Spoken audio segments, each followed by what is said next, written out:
vamos dar seguimento aos irmãos que já têm acompanhado aqui as quartas-feiras, tanto quanto também por intermédio da internet, né?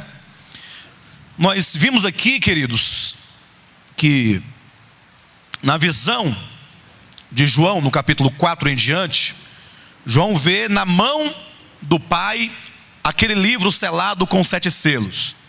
Nós temos insistido nisso, e é importante que os irmãos possam atentar para esses detalhes, mesmo que repetitivos, mesmo que temos repetidos muitas vezes, mas é importante por quê? Porque são as chaves, né, do livro, que vão determinando o significado, determinando o sentido. O livro na mão do Pai, ele possui 7 selos. Uma vez abertos os 7 selos, chega-se ao final do livro.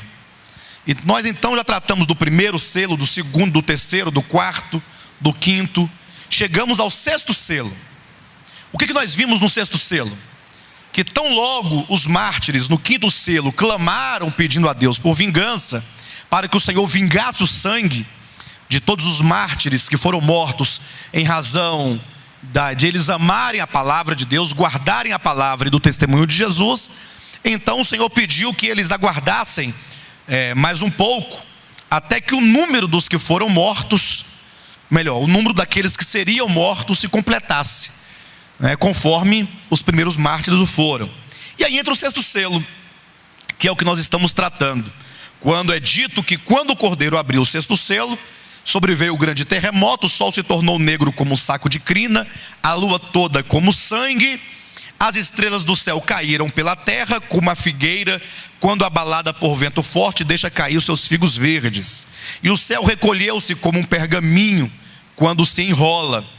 Então todos os montes e ilhas foram movidos do seu lugar, os reis da terra, os grandes, os comandantes, os ricos, os poderosos, e todo escravo e todo livre se esconderam nas cavernas e nos penhascos dos montes, e disseram aos rochedos e aos montes: caí sobre nós e escondei-nos da face daquele que se assenta no trono e da ira do Cordeiro, porque chegou o grande dia da ira deles, e quem é que pode suster-se?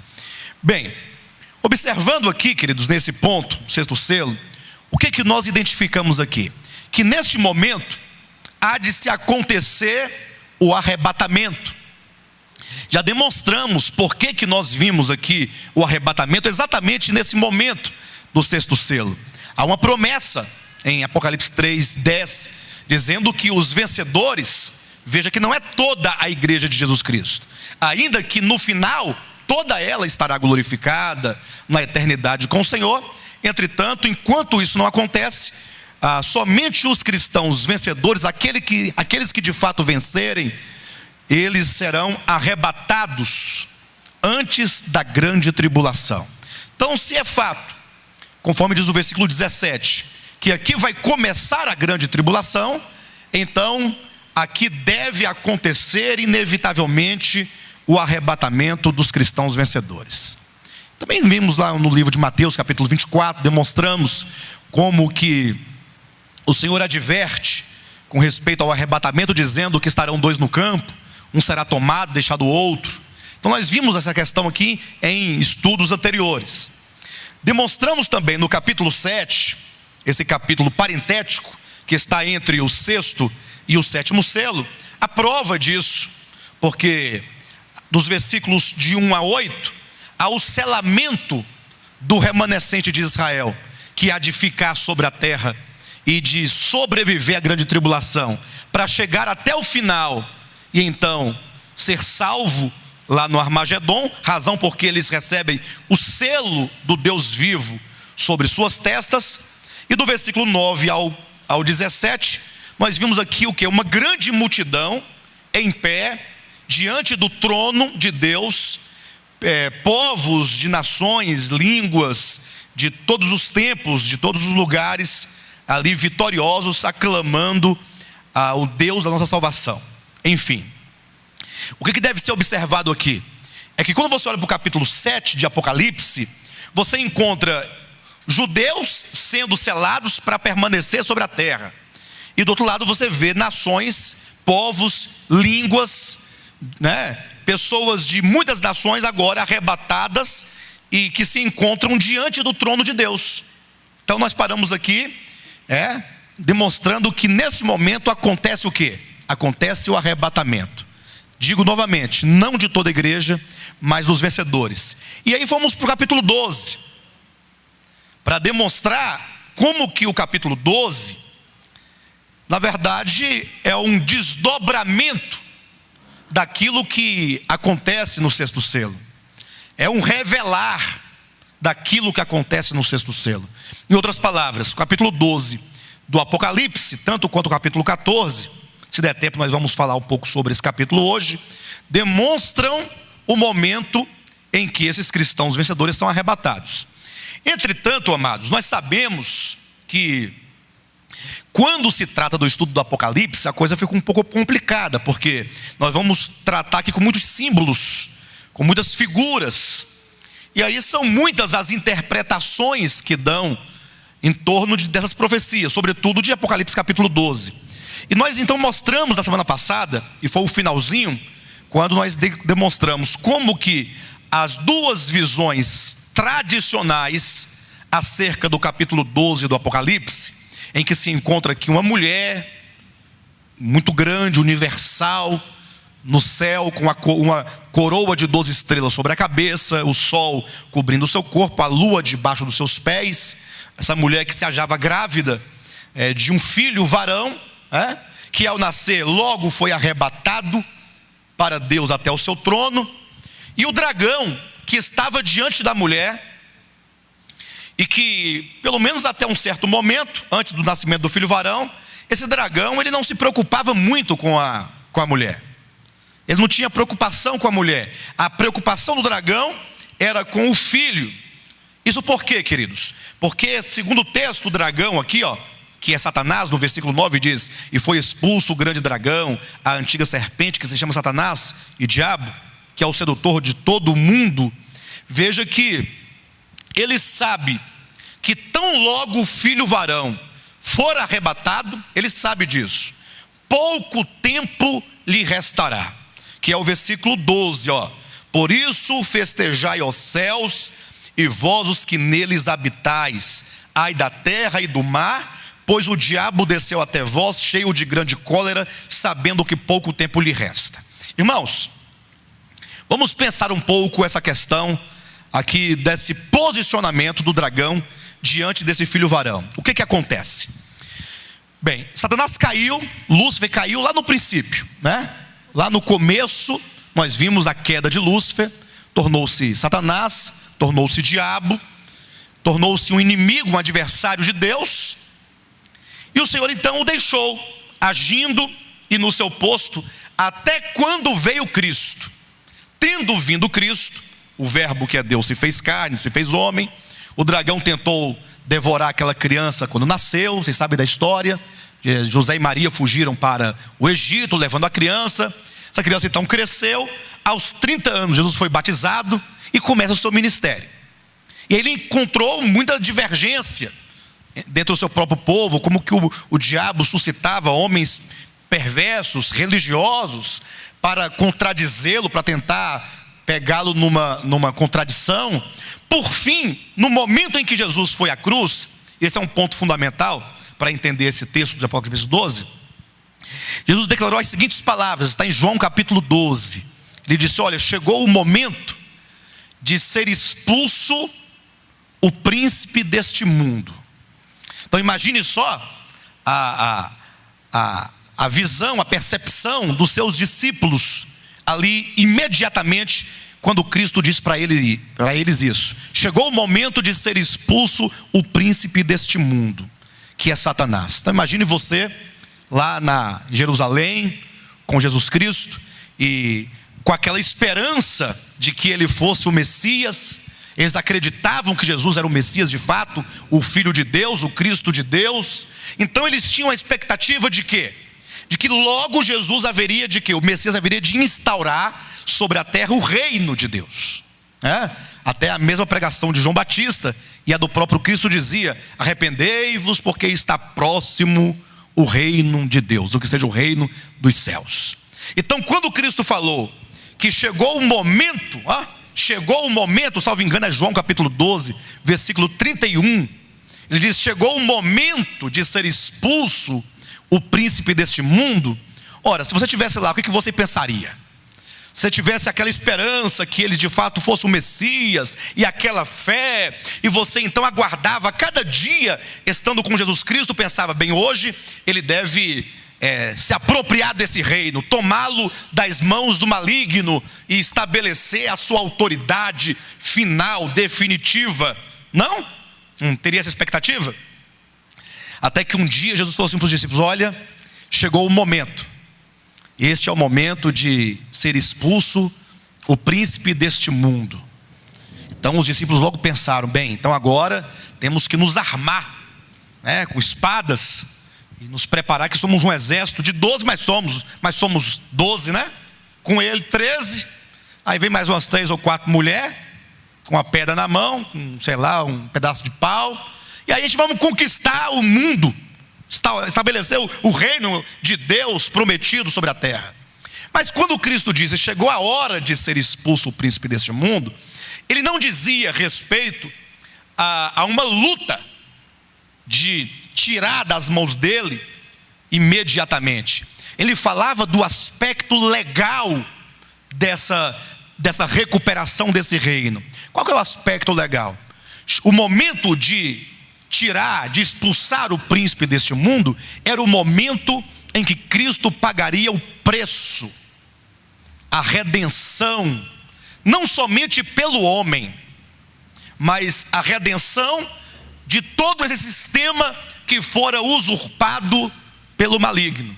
A morte de Cristo, muito mais que de resgatar o homem, ela resgata o reino, ela resgata a própria criação que fora usurpada pelo maligno, para devolvê-la a Deus. E mesmo com a sua morte, a sua ressurreição, depois tomar todos os inimigos de Deus e fazê-lo estrado dos seus pés, completamente dominados e punidos eternamente. Não é sem razão que quando nós abrimos aqui em 1 Coríntios, vocês podem abrir, olha o que nos é dito no capítulo 15, acerca da obra de Jesus Cristo, enquanto o servo de Yahvé. Capítulo 15, versículo 24 em diante. Veja o que diz aqui, e então virá o fim, quando ele entregar o reino ao Deus e Pai, quando houver destruído todo o principado, bem como toda potestade e poder. Então veja qual é a finalidade, ou que seja, veja o fim da obra de Jesus Cristo, quando ele entregar o reino ao Deus Pai. Então observa que a obra de Cristo, veja que ele diz: chegou o momento de ser expulso o príncipe deste mundo, ou seja, esse mundo tem um príncipe. Vocês entendem isso? Esse mundo tem um príncipe, no sentido que quando Deus criou todo o universo, e vamos agora fitar o nosso entendimento e vamos restringi-lo tão somente a esse sistema no qual nós vivemos, no qual nós estamos, nos é dito que esse reino aqui foi entregue na mão de Lúcifer. Só que Lúcifer, quando recebeu esse reino, ele não era Satanás, ele não era capeta, diabo, não, ele era um querubim da guarda. E há uma coisa extremamente importante. Os irmãos lembram daquele texto lá do livro de Jó, quando é dito que num certo dia, é assim que começa o capítulo 1, versículo 6, ou que seja o capítulo 2, versículo 1, diz que num certo dia, quando os filhos de Deus foram se apresentar diante de Deus, veio entre eles também Satanás. Então, vamos pensar essa referência bíblica. Num dado momento, em um dia, em que houve uma assembleia, houve uma reunião, em que os filhos de Deus foram até ele, diante do seu trono, nos céus, apresentar-se, prestar contas diante de Yahvé, veio entre esses também Satanás. E eu pergunto para os irmãos, por que Satanás, ele viria entre esse grupo chamados de filhos de Deus? Isso é uma coisa a se pensar. Ou seja, de tempo em tempo, os representantes dos mundos, eles precisam prestar contas diante de Deus. Eles têm que comparecer diante de Deus, para dar conta e prestar conta da sua mordomia, desse trabalho de administração. Tanto vocês também podem abrir a Bíblia no Salmo de número 82. Veja a partir do versículo 1 o que diz. Olha: Deus assiste na congregação divina, no meio dos deuses estabelece o seu julgamento. Interessante que essa palavra deuses aqui do versículo 1, se vocês buscarem o léxico do hebraico, pegaram uma Bíblia em hebraico, observar que a palavra deuses aqui no original escrito é Elohim. É como se nós lêssemos assim: olha, Deus, o Altíssimo, o Eterno, assiste na congregação divina, no meio dos Elohim estabelece o seu julgamento. E aí você pergunta, mas como é que pode ser? No meio dos deuses ele estabelece o seu julgamento?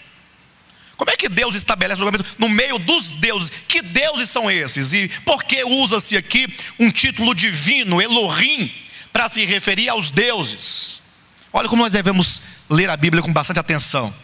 A palavra Elohim não é um nome de Deus, e nunca foi o nome de Deus. Elohim, na verdade, é um nome plural.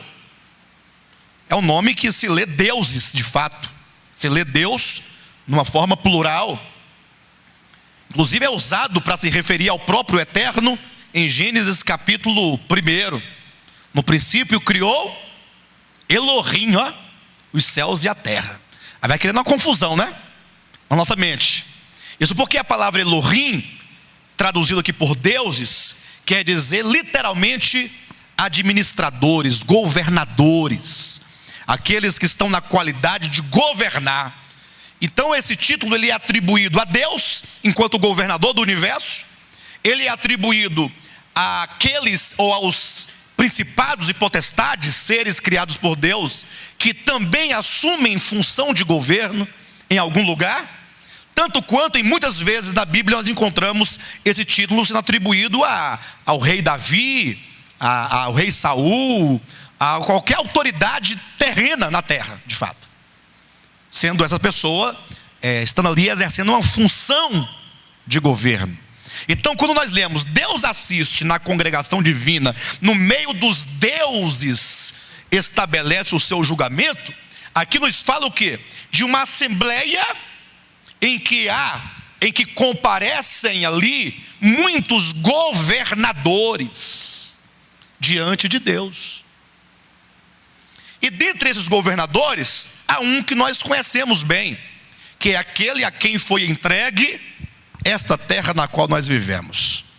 Quando Jesus foi tentado no deserto, está em Lucas capítulo 4, o diabo tentando disse assim para ele: olha os reinos deste mundo, olha todos os reinos deste mundo, tudo isso eu te darei, se tu prostrado me adorares, e eu dou a quem eu quiser, porque a mim me foi entregue.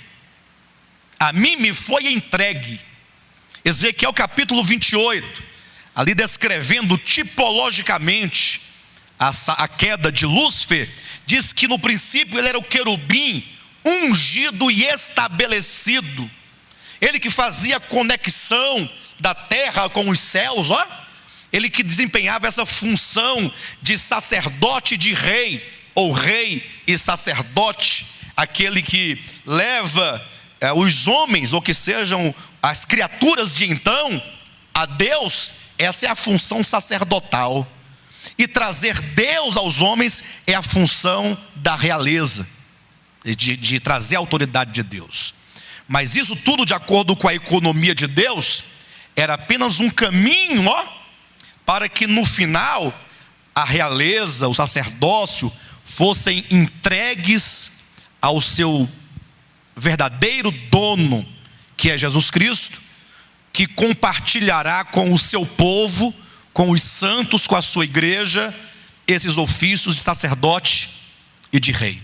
Não é sem razão que a Escritura diz que nós somos um reino, um reino de sacerdotes. Reino que liga a realeza de sacerdotes, que é o sacerdócio divino. Enfim, de todo modo, nós fizemos todo esse trajeto aqui para demonstrar aos irmãos como que, no princípio, Lúcifer foi colocado como o representante, o governador desse sistema. E essa foi a razão porque ele se rebelou, ele usurpou, tomou para si esse reino, como se não fosse de Deus. É como se alguém fosse colocado para administrar, para cuidar de algo, e então a pessoa começasse a cuidar direitinho para o verdadeiro dono, mas num dado momento a pessoa fala assim: não, isso aqui a partir de agora é meu, eu não devo satisfação, eu não devo mais nenhum tipo de, para o dono, eu serei o dono. É uma usurpação do reino. Foi isso exatamente que aconteceu. Lúcifer, ele usurpou o reino para si. E aí essa é a história. Essa é a história, de Deus referente à sua criação. Quero abrir um parêntese aqui para trazer uma breve palavra de advertência aos irmãos.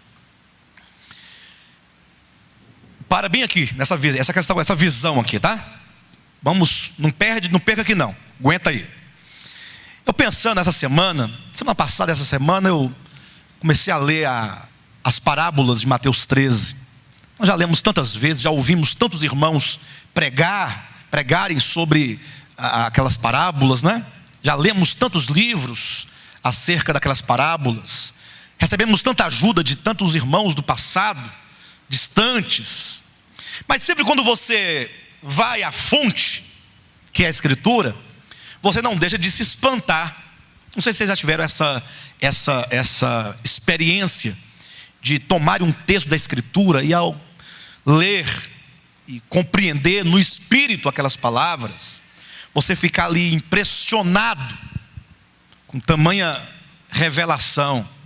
Não necessariamente algo que você não tivesse visto, mas é algo que causa um impacto no seu coração, porque a palavra de Deus, ela é viva, ela não se esgota, ela não perde a sua essência e nem o seu poder com o conhecimento intelectual.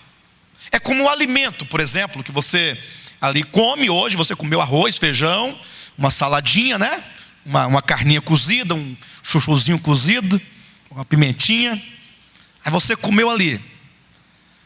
Aí você está cheio, você não quer comer mais no momento. Mas no outro dia você fica com fome, você dá vontade de comer novamente. E se vier de novo o arroz e o chuchuzinho de novo, né? O feijãozinho e a carne cozida, você come com a mesma vontade. É sempre muito novo. Nós nunca deixamos. As pessoas falam assim: eu acabei de comer agora, nunca mais eu quero comer nada na minha vida. Mas no outro dia ela está desesperada querendo o alimento. Assim é a palavra de Deus. Você se alimenta hoje, você fica impressionado, mas amanhã, quando você volta ao mesmo texto, você tem uma nova experiência no espírito. E eu lendo essas parábolas, eu fiquei impressionado, porque pense comigo por um momento.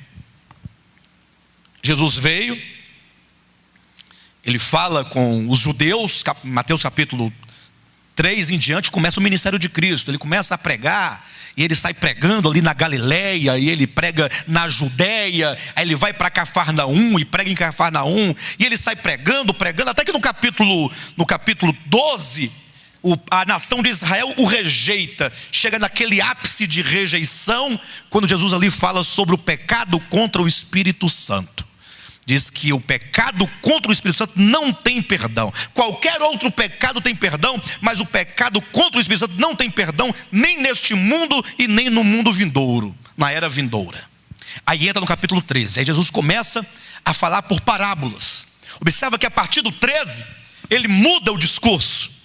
Ele para de falar de um modo e agora começa a abrir seus lábios em parábolas. E a primeira parábola a que ele se refere é a parábola do semeador. Pensa comigo isso aqui agora, porque é muito pertinente para nós. O semeador saiu a semear, joga na semente, uma parte caiu à beira do caminho, outra caiu num solo rochoso, outra entre os espinhos e outra numa boa terra.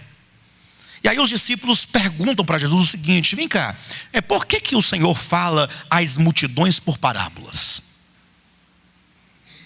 Olha a pergunta dos discípulos: por que o Senhor fala em parábolas? Não se esqueçam que nós paramos no exato momento em que eu disse o quê? Que a história de Deus, né, com a sua criação, parte de um reino compartilhado e agora um reino usurpado. Esse é o ponto. Amém? Parábola do semeador. Jesus agora começa a falar em parábolas e os discípulos perguntam: por que tu fala a eles por parábolas? E Jesus fala o seguinte: olha, eu falo por parábolas para ocultar a verdade e também para revelar a verdade. As parábolas têm essa dupla função: ocultar e revelar. A uns, o Senhor revela os mistérios do reino dos céus.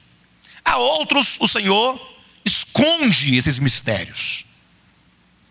Então, o método de parábolas, segundo Jesus Cristo, responde em Mateus 13, versículo 10 e versículo 11, ali em diante, 10, 11, 12, 13, ali ele vai dizendo: é para que eles, ouvindo, não escutem, e para que eles, vendo, não vejam, e para que não entendam, e não entendendo, não se convertam, e permaneçam para sempre com suas costas encurvadas. Agora vocês não, eu revelo, para que vocês, ouvindo, ouçam, vendo, vejam, para que vocês creiam com o coração, se convertam e sejam por mim curados. Eu fiquei pensando isso. Como pode ser isso? Como pode ser? Parece muito simples. Olha, o Senhor esconde de uns, revela para outros. Ele é soberano, ele faz o que ele quer, do modo como ele quer, e ponto final. E eu perguntava em oração, né, no meu espírito: mas como é que eu posso entender isso de maneira prática? Perceber essa verdade tão grande. Aí eu, lendo a parábola do semeador, e ali agora o semeador, ele sai a semear o quê? A semente. O que são essas sementes? Conforme está em 13 e 19 de Mateus: a semente, ou a boa semente, é a palavra do reino. Então a palavra do reino, ela está sendo o quê? Semeada. O semeador, ele não faz distinção alguma. Ele não fala assim: não, vem cá, não, essa terra não é boa, dá licença, não, também tem espinho, não gosto, tem que ser assim. Não, o semeador, ele sai o quê? A semear. Ele vai lançando a semente. A palavra, ela tem que ser pregada, ela tem que ser falada, anunciada. E vamos entender isso na nossa experiência aqui. Quanto menor for o círculo que você delimitar o seu olhar, mais fácil ficará de você entender. Então, de maneira prática, nós estamos aqui nesse ministério, aqui nesse lugar físico, onde as pessoas se reúnem. Estamos aqui falando, essa palavra, ela é semeada. Sempre que alguém prega, que alguém fala, que alguém ministra. Vocês viram domingo passado que palavra maravilhosa que o pastor Josué ministrou? Quem esteve aqui? É que é a semente sendo lançada. Então, essa semente cai nos diversos tipos de corações. Agora, onde é que está o segredo? Abra lá em Mateus 13 rapidamente. Nós já vamos voltar, viu, irmãos? Tenham paciência, não se preocupe não. Mateus 13, 19. Vamos ver o que Cristo fala aqui sobre essa parábola. Olha o 19. Ele diz assim: olha, a todos os que ouvem a palavra do reino e não a compreendem, vem o maligno e arrebata o que lhes foi semeado no coração. Este é o que foi semeado à beira do caminho. Então a semente cai em alguns corações, as pessoas não entendem, elas não compreendem,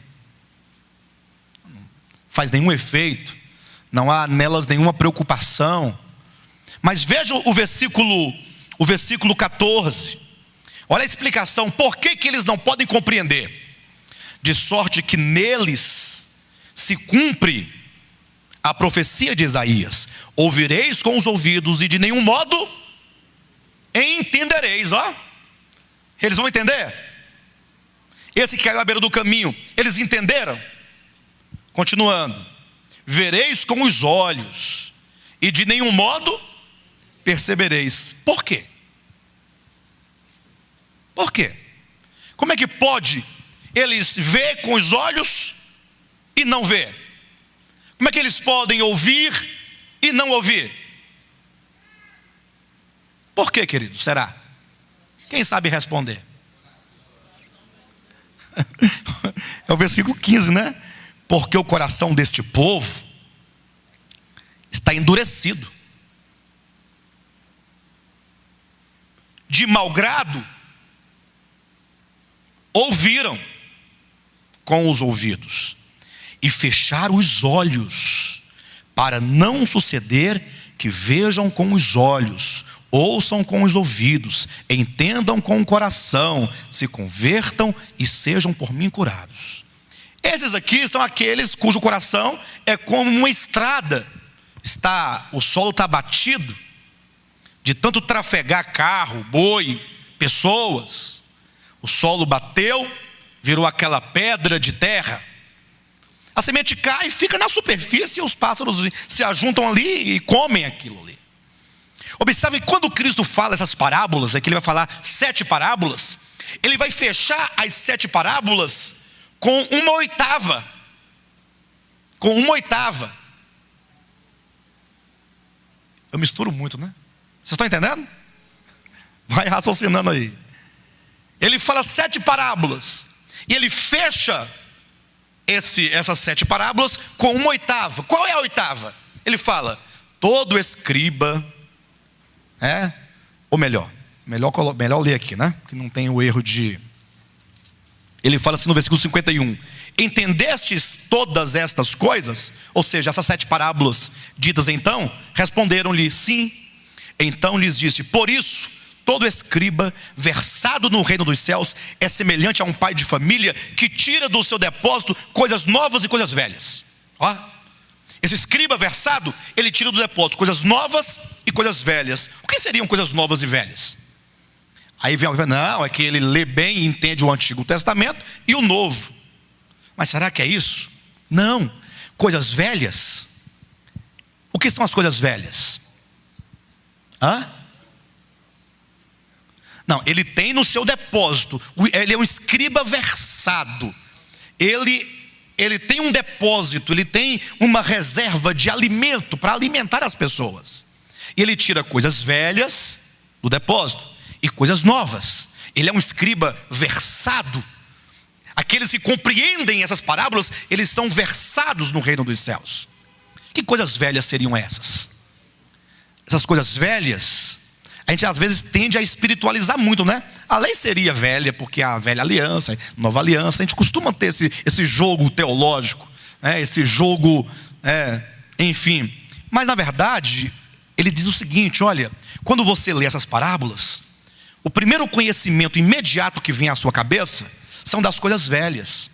Por exemplo, você tem aí guardado no seu depósito a figura de um semeador andando no campo e jogando a semente, e a semente que cai à beira do caminho, vem aqueles pássaros e come ali. Os judeus, os hebreus de então, quando ouviram, eles não tinham esse conhecimento? Ou não tinham? Eles viviam, porque as parábolas, elas nascem de coisas do dia a dia, imediatas ali, coisas ali do seu cotidiano. Então eles têm esse conhecimento de coisas velhas, que já estão armazenadas desde a infância, vendo o homem semeando. Talvez nós não tenhamos esse entendimento como eles, porque você nasceu numa cidade, no meio dos carros, dos prédios, né? Andando de carro, de ônibus. Mas quem estava lá naquele tempo de Cristo, era comum que eles vissem um homem semeando no campo. A pessoa está passando, está vendo um semeador jogando semente. Então esse conhecimento todo das parábolas são as coisas velhas. Agora, ele também tira coisas novas do seu depósito. Agora é transformar esse conhecimento do cotidiano, transformar essas imagens do dia a dia, que já estão assentadas no seu entendimento. Nós sabemos exatamente o que é um semeador, sabemos exatamente o que é uma semente, sabemos quando a semente cai à beira do caminho e vem as aves, aquele tanto de aves, aquele bando, e fica ali comendo essas coisas velhas. Agora transformar isso numa mensagem nova, porque vamos agora tomar os princípios e espiritualizá-los para entender as coisas espirituais, e elas são novas. É esse jogo, coisas novas e coisas velhas. Vocês podem ler, vocês entenderam essas parábolas? Os discípulos entendemos? Pois é, todo escriba versado no reino dos céus, ele tira do depósito as coisas velhas e tira coisas novas.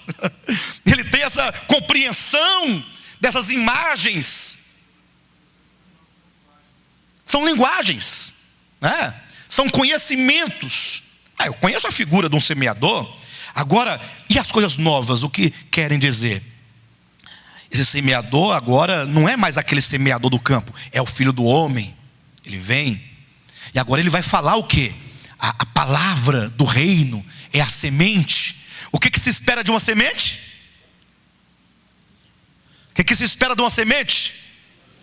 Que ela germine, que ela brote, que ela cresça, que ela dê folhas e flores e frutos, e não somente frutos, mas que ela dê muitos frutos, de modo que uma semente pode gerar 100 ou 60 ou 30, e esse é o ponto. Eu estou observando essa igreja há 14 anos. Aí vem pessoas, saem pessoas, pelos mais diversos motivos. Pessoas que chegam empolgadas, pulam, gritam, dão glória a Deus, ficam estupefatos diante das revelações do Senhor para o seu povo, sua igreja. Manda o Gilson gravar todas as mensagens, MP3, vídeo, áudio, tudo, conferências, tal. Depois também saem com o mesmo fervor com que entram, saem, abandonam, esquecem. Outros ficam sentados há muito tempo, não saem, mas também não frutifica. Está entendendo? Outros frutificam. Enfim, aí Jesus está dizendo, olha, a semente está sendo lançada. Só que há corações que simplesmente não entendem. E por que não entendem? Não, porque não querem entender. Não querem entender. Não é que a mensagem é difícil.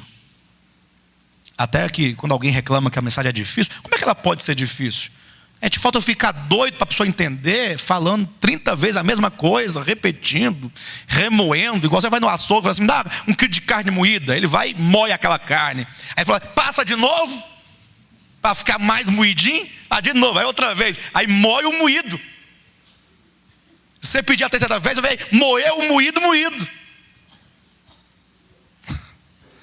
Estão mastigando, falando, mastigando, colocando no biquinho e tal, mas não entende. A parábola do semeador, ela é determinante, porque as imagens são: há o semeador, há a semente e há a terra.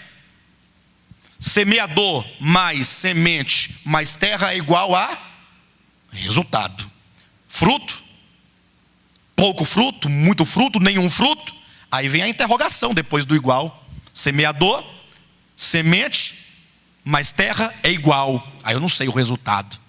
Ele vai dizendo, muitas pessoas ouvem, mas não ouvem. Veem, mas não veem. Na verdade, elas não estão preocupadas com nada. Essas da beira do caminho, elas não querem ouvir, elas não querem entender. Tudo parte do entendimento, mas não é do entendimento intelectual, é do entendimento no coração. porque nós nascemos como uma obra de Deus, e Deus tem um propósito em nossas vidas.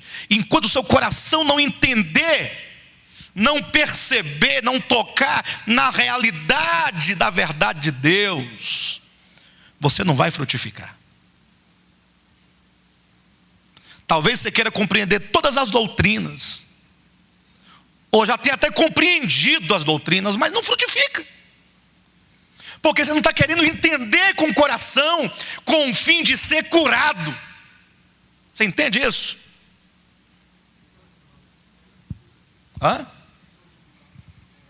Isso, o fruto, na verdade, é a obra que se realiza em você.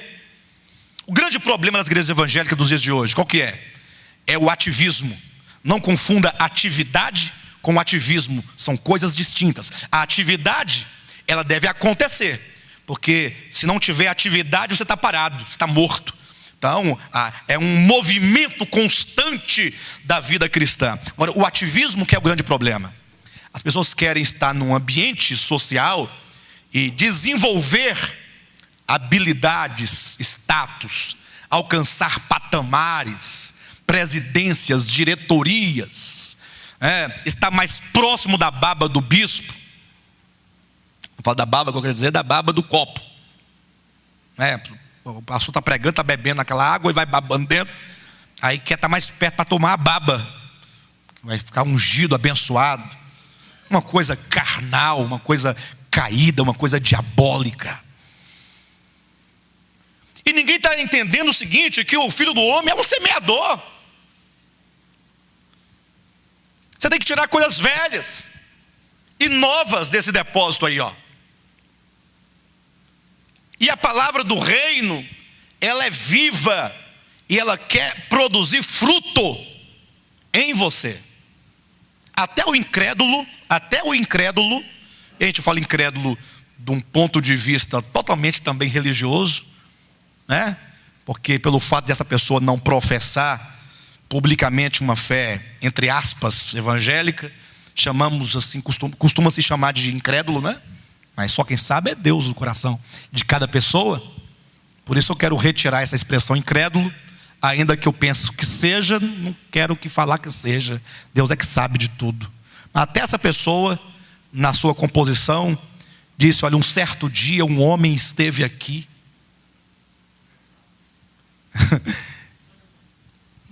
Não, é ele mesmo. E ele saiu a semear pelos campos a semente. E um dia ele vai retornar para colher o fruto que um dia ele plantou. E eu pergunto: e qual é o fruto que você vai oferecer para ele? Qual que é o fruto? Ah, Senhor, é porque eu... o que você fez? Não, é porque eu assumi tantas presidências, entreguei tantas profecias. O que você fez? Regi tantos corais, afinei tantos instrumentos, cantei tantas canções. Sabe que o eterno, ele se diminui a tal ponto de ficar atento àquilo que você fez no tempo. O fruto é eterno. Entenda que o reino dos céus, ele foi semeado dentro de nós, para que nós nos tornemos plenamente reino de Deus. Isso é uma coisa tão séria, mas de um tamanho tão grande, porque nesse momento todas as ambições humanas desaparecem, e aquilo que eu menos quero se torna o mais importante. Por que o que eu menos quero? Porque o que eu menos quero é ser bom, o que eu menos quero é ser justo, o que eu menos quero é ser misericordioso. Mas pastor, eu não estou entendendo. Não é o que nós mais queremos? Aí eu diria: ora, aquilo que você mais quer é aquilo com que você mais gasta o seu tempo, o seu dinheiro, sua saúde. E aí você sabe então o que você de fato mais quer. Não adianta você falar com os lábios: o que eu mais quero é ser semelhante a Jesus. Aí os compositores fazem as canções, né?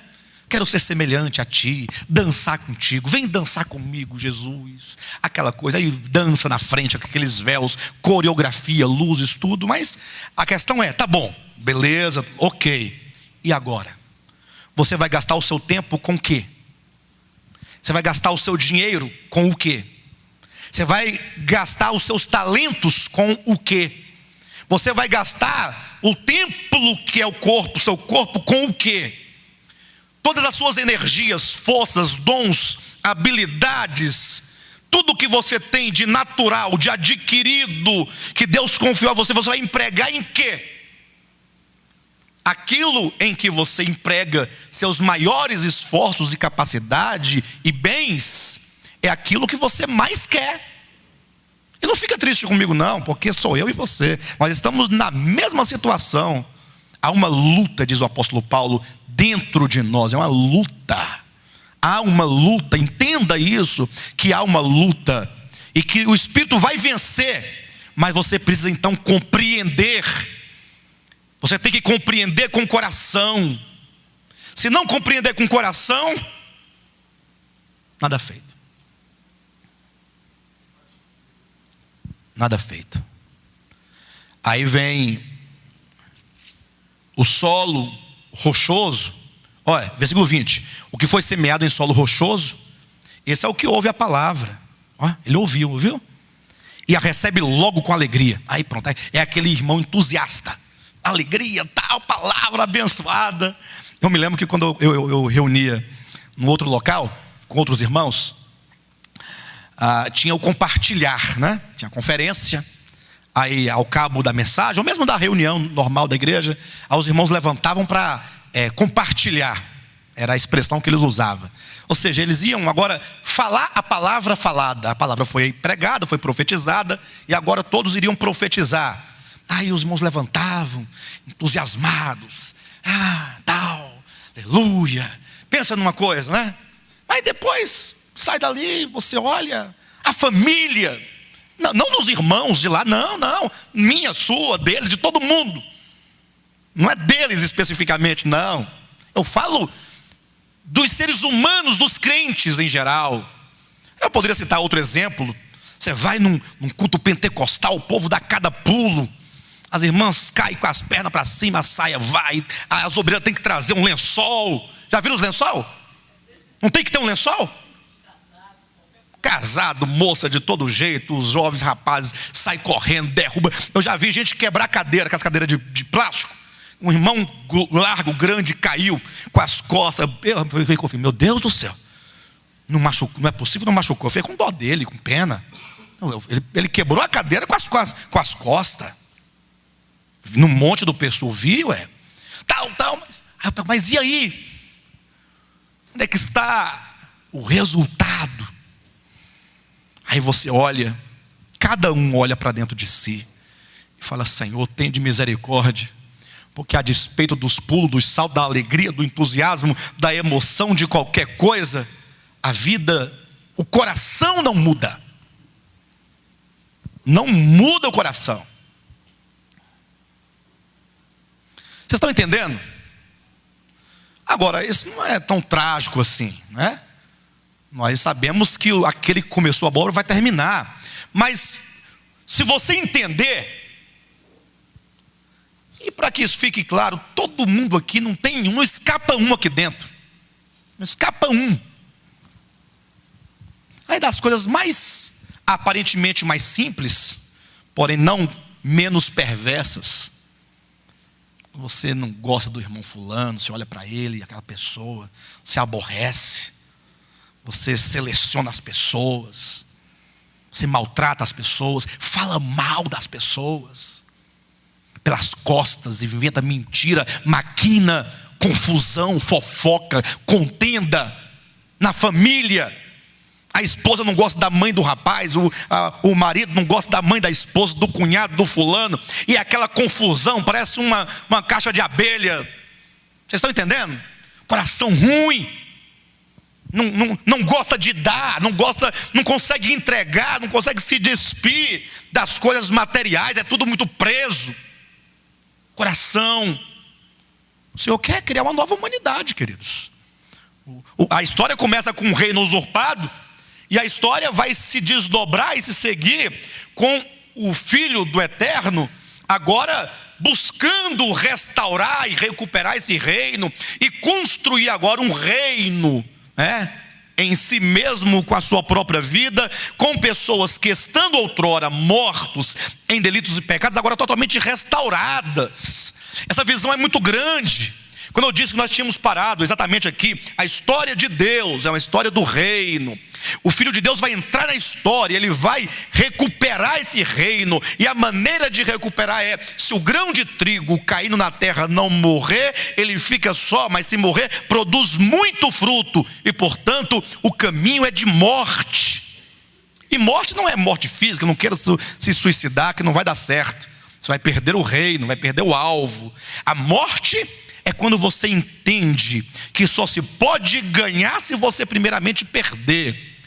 Você nunca vai ganhar de Cristo se você não abrir mão do seu coração. Nunca. Você não vai ganhar de Cristo. Abrir mão do coração, das vontades, das emoções, de si mesmo, se permitir sofrer os danos, os prejuízos, tudo. Alguém te ofende com a palavra, você fica um ano ofendido profundamente. Ofensa. Coração, toda vez que o irmão arrepia, ofensa. Você não consegue se soltar, você não consegue se transformar pelo poder do Espírito Santo, evidentemente. Então a parábola diz que há o solo rochoso, é aquele solo que ele parece que é bom, mas as pedras estão no interior. Por isso que é dito que logo nasce. Então nasceu logo. Vai, que tu viu que coisa maravilhosa? A pessoa chegou, outro já está cheia do Espírito, poder, da palavra, tal. Mas aí de repente essa pessoa, ela está iludida com alguma coisa. Ela não entendeu a palavra do reino. Ela não entendeu. Ela está achando que a palavra do reino, não sabe o que seja. Está achando que agora pronto, agora eu só vou voar e subir, conquistar, e a bênção, tudo coisa.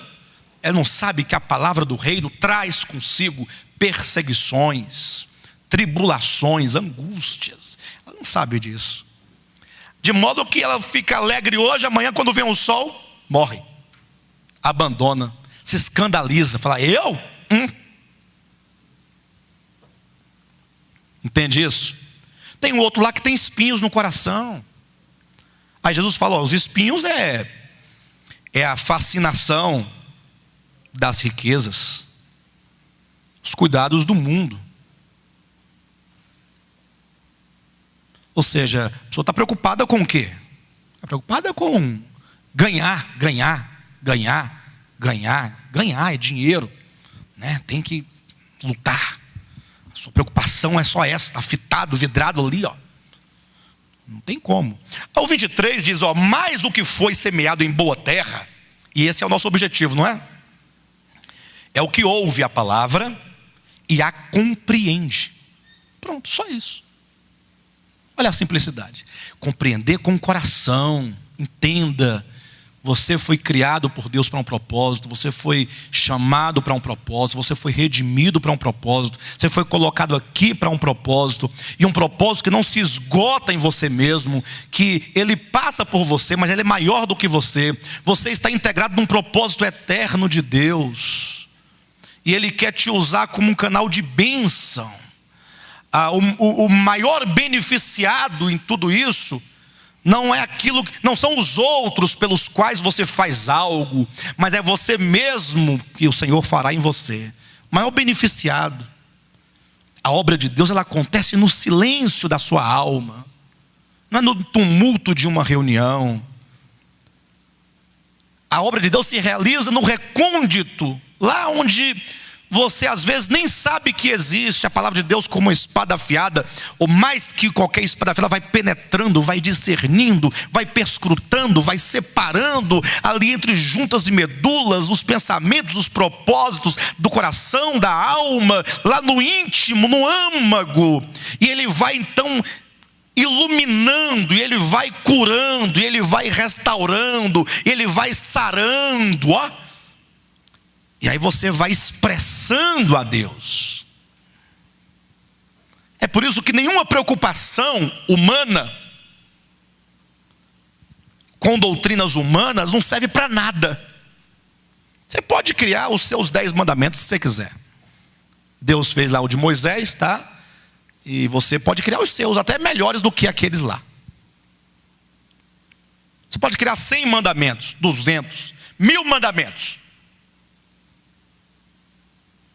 Você só vai ficar pior. Porque não é isso que você precisa. Jesus falou: vim para que tenham vida. Ó. Então, retomando o ponto, quando você consegue olhar e entender, não somente com entendimento, mas com o coração, o Filho de Deus entra na história. Ele chegou o momento de ser expulso, o príncipe deste mundo será expulso. E aí ele vai à cruz, ó. Ele vai à cruz. Aí os discípulos ficam perturbados. Aí os discípulos ficam tristes. Capítulo 14, Jesus tem que falar: não se turbe o vosso coração. Por que eles estão tristes? Porque eles estão decepcionados. Ora, ele falou: chegou a hora de ser expulso o príncipe deste mundo. Em seguida está lá: a minha alma está angustiada até a morte. Mas é esse angustiado até a morte é que vai expulsar o príncipe deste mundo? Hã? Como é que ele vai expulsar o príncipe se ele está angustiado, cabisbaixo, sofrendo? Me responde. Olha como é que nós olhamos. É porque a morte de Cristo, do Verbo encarnado, é o pagamento legal. Aí ele ressuscita. E ao ressuscitar ele diz: olha, toda a autoridade me foi dada nos céus e na terra. E agora, Jesus? E agora, permanecei aqui em Jerusalém. Que coisa complicada, né? E eu vou voltar para o Pai. Eu vou tomar posse do reino. Enquanto isso, vocês vão ficar aqui pregando isso, dizendo às pessoas a história do reino, ó. O evangelho do reino. Diga que eu vim. Diga que Jesus, o Filho de Deus, veio e com seu precioso sangue ele comprou para o Pai de volta esse reino. E todo aquele que nele crê, nasce de novo. Aquele que olha para a serpente de bronze, e ali olhando para o Cristo crucificado, para o maldito de Deus, que foi feito maldito no nosso lugar. Se você nele crê, você tem a vida eterna. Você nasceu de novo. Você agora é um cidadão do reino de Deus. Você entrou pelo novo nascimento no reino de Deus. Tem que pregar isso. Mas veja como o maligno é astuto. Como que o joio semeado pelo maligno no mundo, como que eles deturparam. De maneira que o joio, ele é sempre mais forte que o trigo. Vocês sabiam disso? Toda planta imprestável, erva danosa, no meio das ervas boas, ela é sempre mais vigorosa. Tem que tirar do depósito coisas velhas e coisas novas, ó. Tem que fazer a relação. Você tem que olhar para a parábola do trigo e do joio. E não somente trigo e joio. Você tem que transformar isso num conhecimento novo, espiritual. E você tem que ver que o joio está plantado no mundo. O diabo plantou o joio no mundo. E o joio agora está pregando a teologia da prosperidade. Está enganando as pessoas. Eles estão desviando o olhar das pessoas do evangelho do reino. Estão entendendo, pessoal? Então você quer frutificar para Deus? Eu não perguntei se você quer fazer alguma coisa para Deus. Se você quiser fazer algo para Ele, ou se Ele quiser que você faça algo para Ele, fica tranquilo, Ele vai fazer com que você faça. Calma. Não queira fazer nada para Deus. Você tem que partir do seguinte princípio: eu não tenho nada para fazer para Deus. Se alguém tem que fazer, é Ele por mim. Começa daí. Mas seu coração está doido, porque você quer fazer. Começa a se reduzir, começa a se anular, começa a permitir que Ele cresça, que você diminua.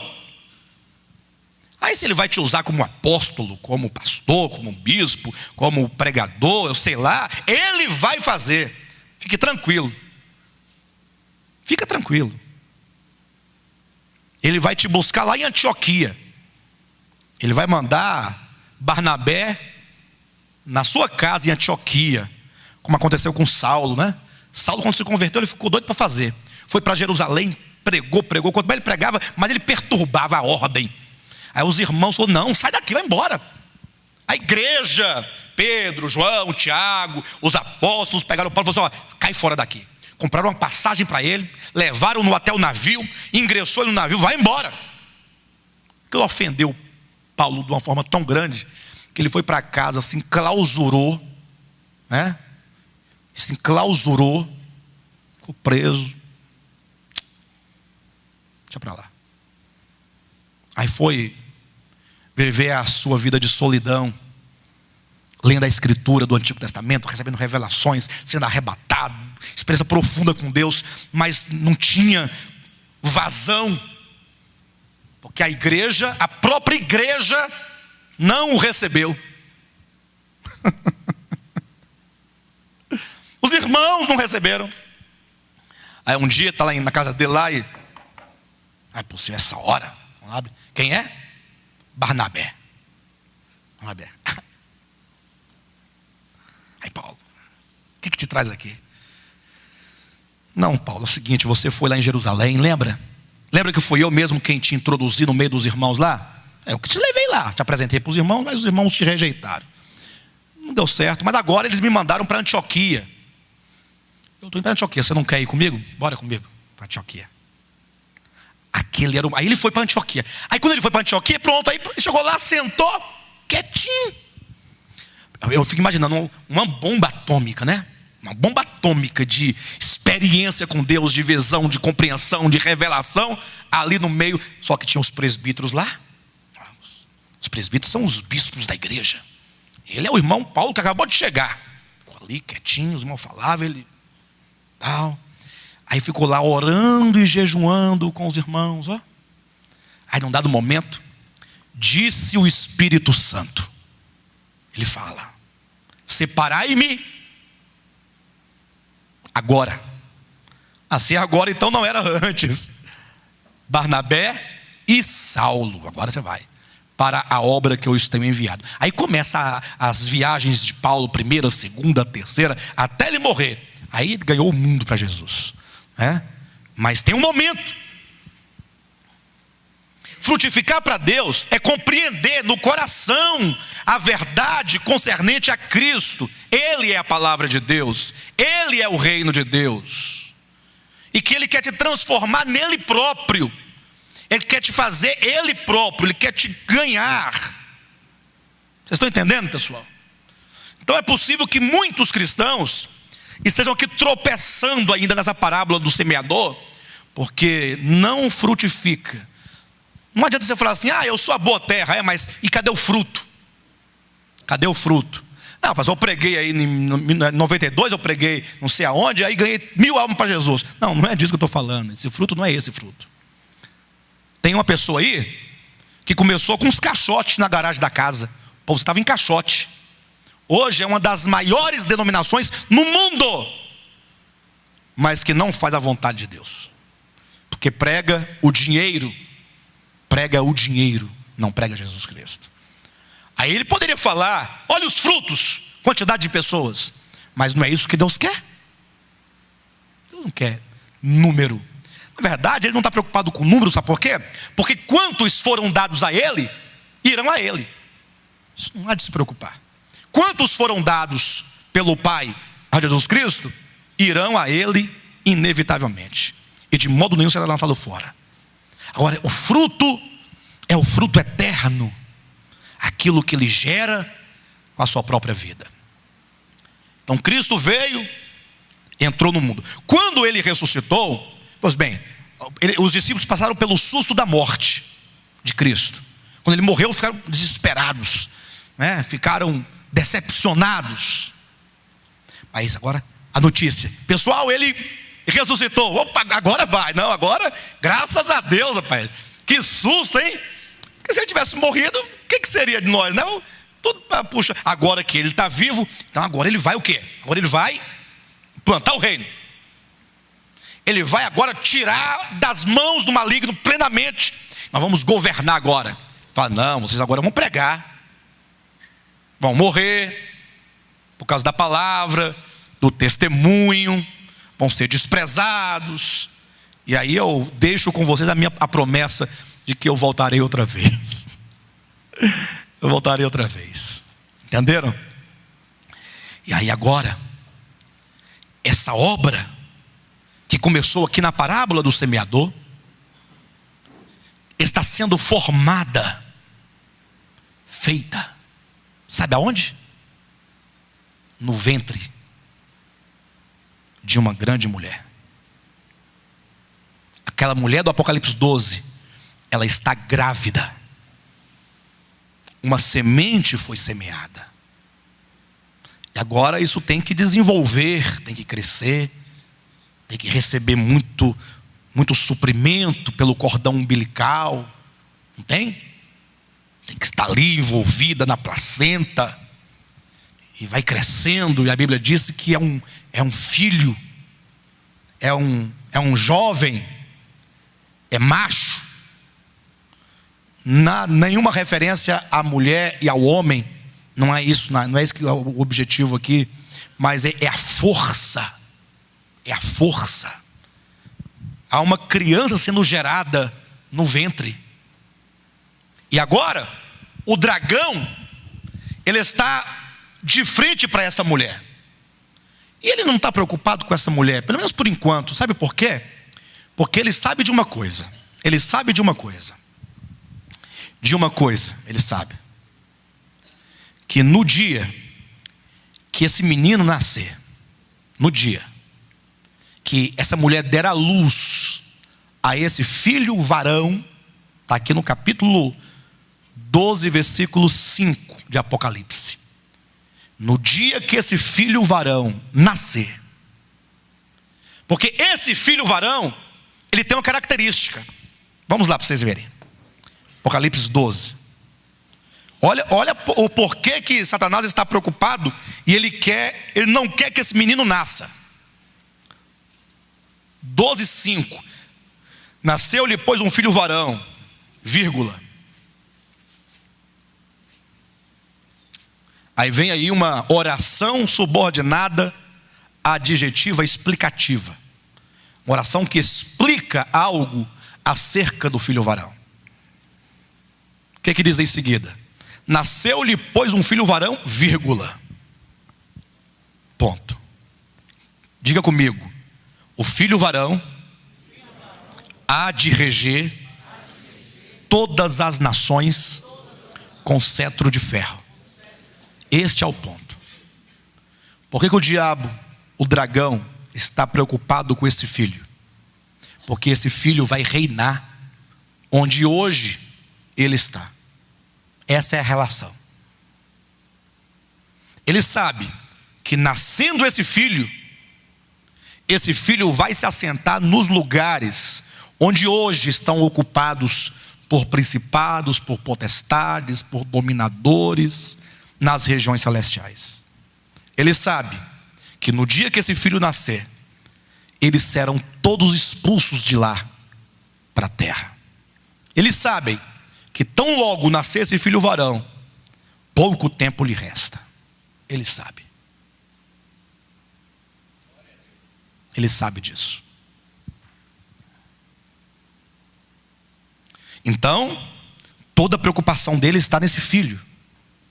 Muito bem, muito bem. O irmão Mariano, dando a sua contribuição muito preciosa, diz: porventura esse de quem é dito que há de reger é aquele mesmo que está lá em Apocalipse capítulo 2, versículo 26? Eu disse é. Vamos ler então. Apocalipse capítulo 2. Obrigado, irmão Mariano. Capítulo 2, versículo 26 e 27.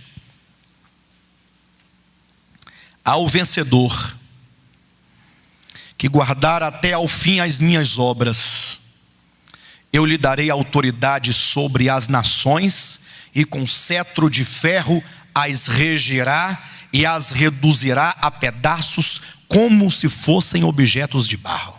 Está aqui. Este que vai reger, chamado filho varão no capítulo 12, no 2 é chamado o vencedor. O vencedor. Portanto, exatamente, por isso que ele é filho varão, forte. Isso, mas é correspondente à salvação, né? Bem, mas o que devemos entender aqui? Bem, na semana passada, nós descartamos a possibilidade de que essa mulher fosse Maria ou fosse Israel. Nós temos aqui todas as provas, né? Quem precisar de entender isso, olhe a mensagem anterior a essa e você terá todas as explicações dentro do próprio capítulo 12. Bem, sabendo que essa mulher não pode ser Maria e também não pode ser Israel, consequentemente esse filho não pode ser Jesus. Não seria aqui jamais uma descrição histórica do nascimento de Cristo. Por quê? Porque se você entender o nascimento desse filho nesta mulher como sendo uma descrição histórica do nascimento de Cristo, então todo o capítulo restante tem que concordar com essa ideia, o que não combina com o texto. Porque é dito que tão logo o menino nasceu, ele foi o quê? Arrebatado para Deus, até ao seu trono. Quando Cristo nasceu, ele não foi arrebatado. Ele ficou na terra, cresceu, viveu, ficou adulto, morreu, ressuscitou e depois ascendeu ao Pai. Ele não foi arrebatado ao Pai, ele ascendeu aos céus. É diferente ascender de ser arrebatado.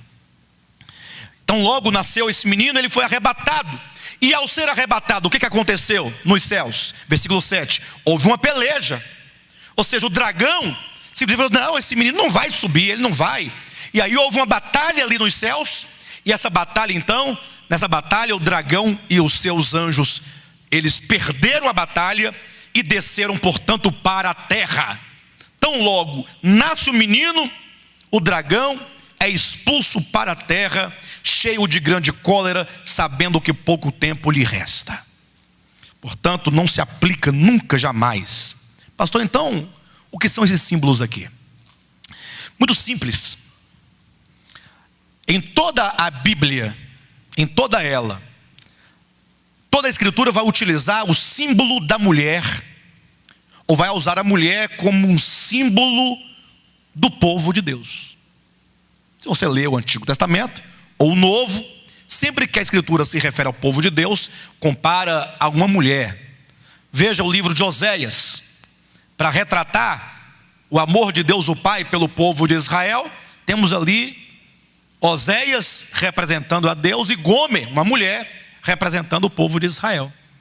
Para representar Deus no seu relacionamento com o seu povo Israel no Antigo Testamento, está lá o livro de Cântico dos Cânticos, Salomão e Sulamita. Basta que você leia o livro de Jeremias no capítulo 3, e para retratar a infidelidade de Israel para com o seu esposo, que é o Criador, é dito que o povo de Israel cometeu adultério. Então todo o Antigo Testamento está recheado, repleto desse sinal, o povo de Deus representado por uma mulher. E o Novo Testamento não é diferente. Basta que você leia 2 Coríntios no capítulo 11, versículo 3, Paulo fala ali do povo de Deus, da igreja, como sendo uma virgem pura, sendo preparada para o seu noivo. Temos a parábola das 10 virgens, falando do casamento do filho do rei, as bodas do cordeiro. Temos também capítulo 22 de Mateus, falando sobre a parábola das bodas do filho do rei. Olha, um tanto de vezes em que a Escritura vai falando do povo de Deus e sempre retratando-o como uma mulher. Apocalipse capítulo 21 e 22, o casamento do cordeiro com a sua esposa, que é o povo de Deus. E a esposa, no capítulo 21 de Apocalipse, a esposa do cordeiro, é o conjunto, é a somatória do povo de Deus do Antigo e do Novo Testamento. Ou seja, o povo de Deus ao longo de todas as eras. Razão porque às portas ou nas portas da Nova Jerusalém, cidade simbólica que representa a noiva do Cordeiro, está lá o nome das 12 tribos de Israel. E nos fundamentos o nome dos apóstolos, para indicar que essa cidade noiva, esta noiva habitação de Deus, essa grande mulher, que aqui no capítulo 12 é um sinal no céu, essa mulher universal, ela representa todo o povo de Deus ao longo da história, desde o primeiro, Abel, até o último desta era. Razão porque também o povo de Deus, na Escritura, Antigo e Novo, são retratados, ou é retratado o povo de Deus, como luzeiros. É um outro símbolo do povo de Deus. Leia Daniel, depois capítulo 12, versículo 4. Leia depois Mateus capítulo 5. Como Jesus, os profetas, a Escritura vai representando o povo de Deus lá de trás, os daqui da frente, como luzeiros do mundo. Paulo diz aos Filipenses que vocês são os luzeiros do mundo. Vós sois a luz do mundo. O justo resplandecerá como o sol. E Daniel diz, como as estrelas. Então veja que não somente a mulher é símbolo do povo de Deus ao longo de toda a história, mas o povo de Deus também é representado por sol, por lua, por estrelas, por luzeiros. Por isso que essa mulher, ela que é o povo de Deus de todas as eras, ela está vestida com luzeiros, estrelas na cabeça, a lua debaixo dos pés e o sol sobre o seu corpo, para representar que esse povo de Deus, mulher, ao longo da história, foram luzeiros. Estrelas na era patriarcal, lua na era da lei, sol na era da igreja. Simplesmente para dizer, essa mulher é o povo de Deus enquanto esposa, enquanto noiva, enquanto luzeiros nas três eras. E aí fica fácil, porque na era patriarcal, antes do povo de Israel, não tinha uma expressão coletiva do povo de Deus. Como é que era a expressão nos servos de Deus antes do povo de Israel? Era isolado. Você vai encontrar Abel como uma estrela, brilhando numa era, num tempo. Não havia uma congregação de Abéis, de pessoas que pensavam como ele. Depois você vai encontrar Sete. Depois você vai encontrar Noé. No tempo de Noé só era ele, porque a estrela brilha, mesmo sozinha, ela pode brilhar, não depende de uma constelação para brilhar. Pode até haver uma constelação, mas se haver somente uma estrela, ela brilha. As estrelas é o brilho individual dos servos de Deus, num tempo em que não havia uma expressão coletiva.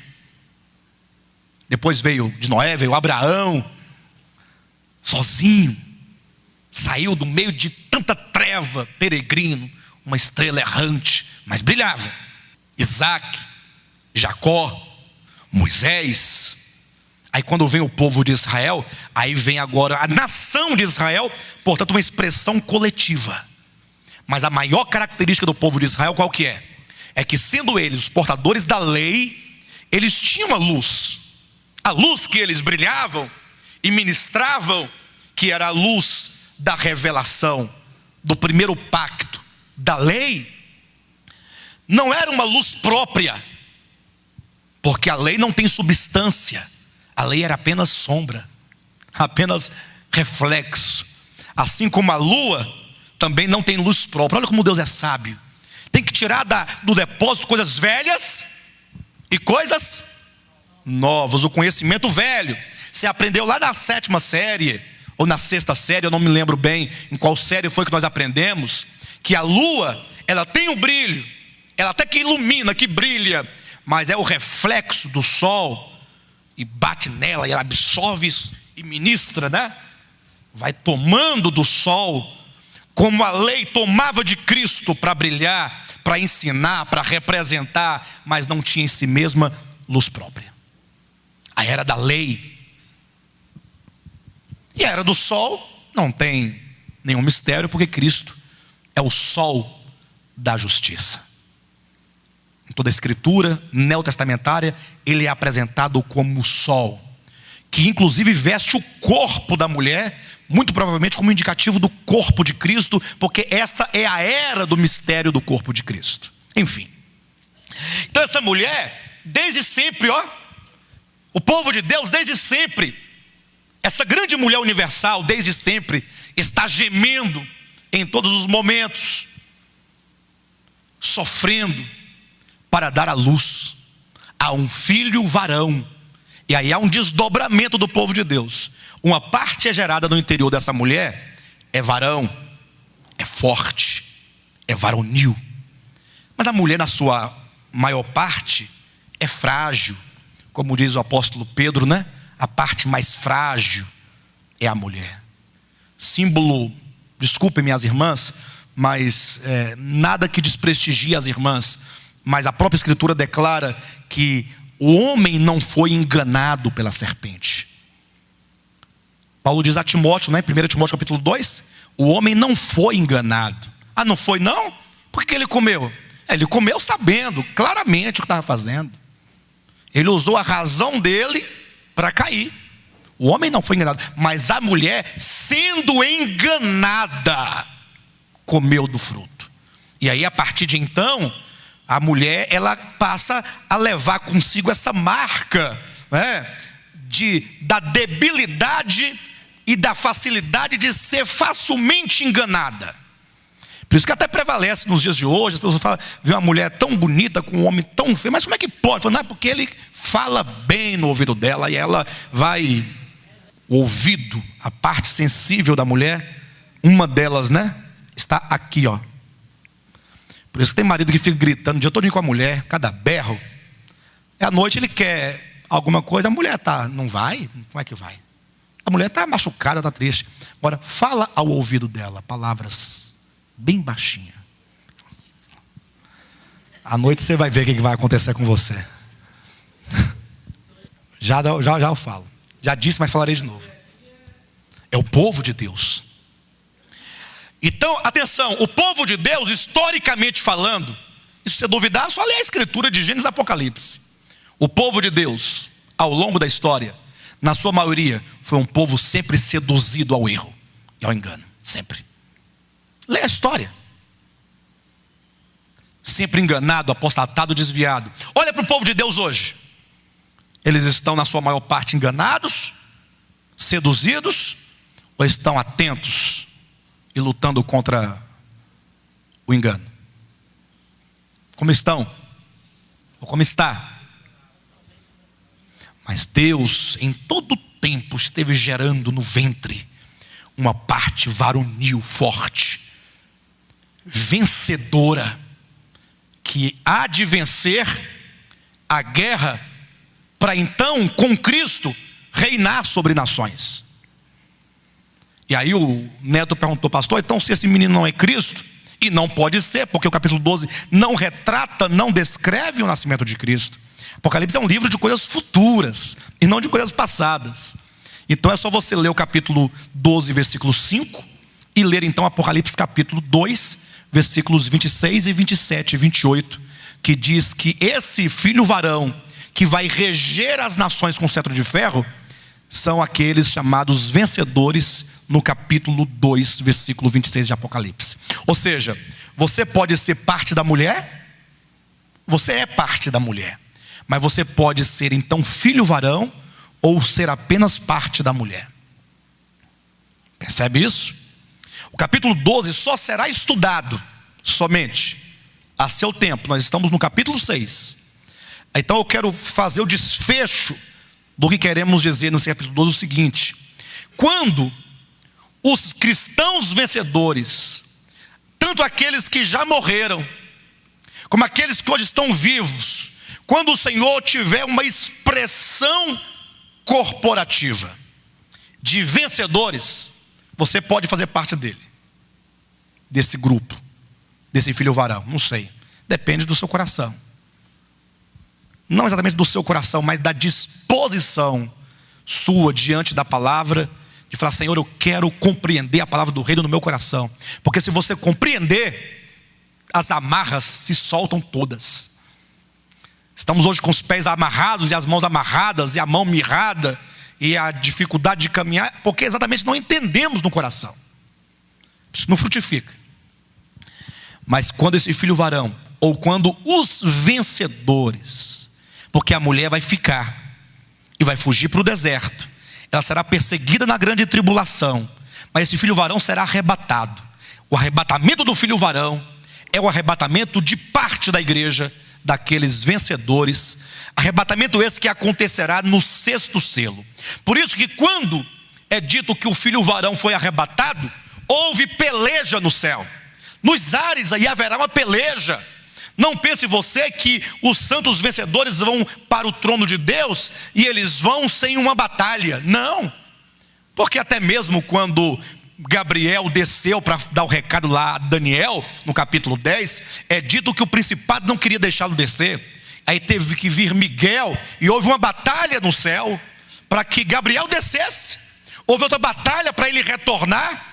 Quando Cristo ressuscitou, para ele ascender aos céus em glória, foi declarado um cântico dos céus, descendo de céus abaixo, dizendo: abram alas, levantai, ó porta, as vossas cabeças, para que o Rei da Glória entre. E ele foi entrando, e os principados e potestades e dominadores e forças espirituais foram abrindo espaço e alas, e aquele grande corredor, e Jesus glorificado passando entre eles, subindo para o Pai. Como o diabo sabe que o filho varão, ao ser arrebatado, ele será expulso, então a grande questão é: Satanás não quer que esse filho seja gerado, e se for gerado, ele não quer que ele chegue ao trono do Pai. Por isso ele vai querer impedir que esse filho varão chegue ao trono do Pai. Deus mandará socorro dos céus e haverá uma grande batalha nos céus. Quando essa batalha ocorrer nesses céus aqui, sobre nossas cabeças, é uma batalha cósmica, espiritual, é invisível. Nós estaremos glorificados na ocasião, certamente. O mundo não verá com os olhos físicos, mas o mundo perceberá nas suas estruturas físicas e materiais. Por isso que é dito que no sexto selo, o momento em que ocorre o arrebatamento, esse céu vai se rasgar como um pergaminho, vai se enrolar como se enrola um pergaminho. O sol ficará negro como um saco de crina, a lua toda como sangue, e o céu vai se encandecer de meteoritos sendo lançado para todo lado, e a terra cambaleando no seu eixo como um bêbado, e as ilhas sendo movidas dos seus lugares, e um grande terremoto em toda a terra. Todo esse caos agora enfrentado, essa desordem aqui dos céus e da terra, são os reflexos e os efeitos desta guerra do arrebatamento do filho varão, no capítulo 12, versículo 7 do Apocalipse. Amém? Bem, quando chegarmos ao capítulo 12, nós vamos passar rapidamente pela mulher e vamos abordar todo o capítulo. Nós falamos essa prévia deste capítulo apenas para vocês entenderem o que é o sexto selo. É o arrebatamento desse filho varão. Ok, pessoal? Glória a Deus.